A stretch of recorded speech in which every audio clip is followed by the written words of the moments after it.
Episode number 42. One of the girls behind the door started up again, and asked, "Tito, is he going to go soon?" "Quiet!" shouted the painter at the door. "Can't you see I'm talking with the gentleman?" But this was not enough to satisfy the girl, and she asked, "You going to paint his picture?" And when the painter didn't answer, she added, "Please don't paint him, he's an horrible bloke."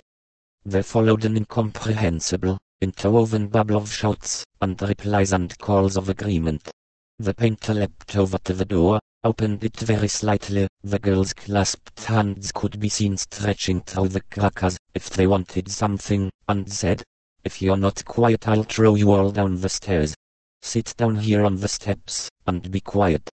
They probably did not obey him immediately, so that he had to command, "Down on the steps." Only then it became quiet. "I'm sorry about that," said the painter as he returned to KK had hardly turned towards the door. He had left it completely up to the painter whether and how he would place him under his protection, if he wanted to. Even now, he made hardly a movement as the painter bent over him and, whispering into his ear in order not to be heard outside, said, "These girls belong to the court as well." "How's that?"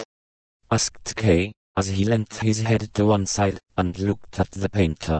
But the painter sat back down on his chair and, half in jest, half in explanation, "Well, everything belongs to the court."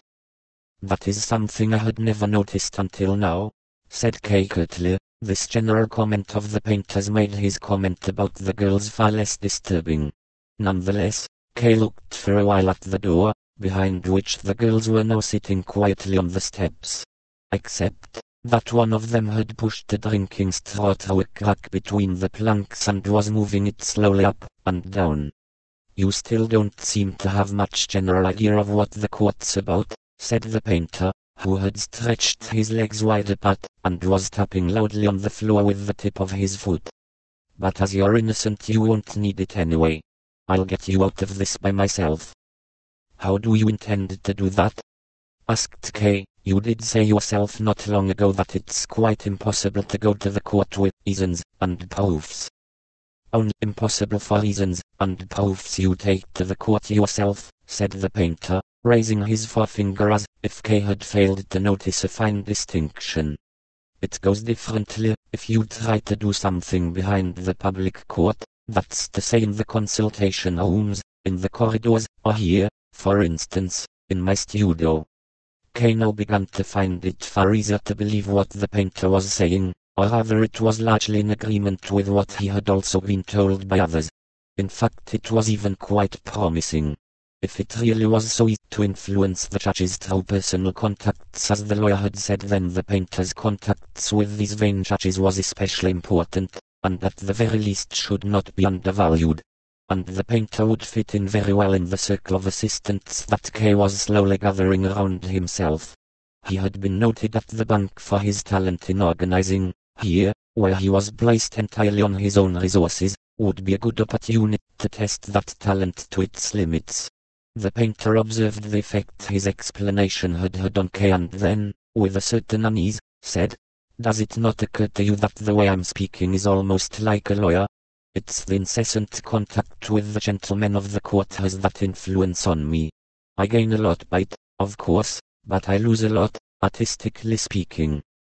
"How did you first come into contact with the judges, then?" asked Kay. He wanted first to gain the painter's trust before he took him into his service.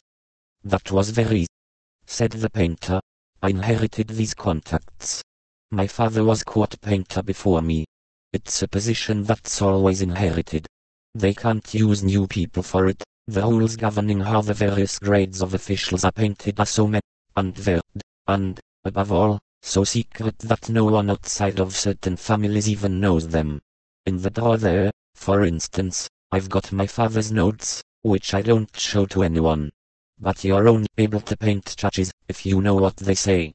Although, even if I lost them, no one could ever dispute my position because of all the rules I just cut round in my head.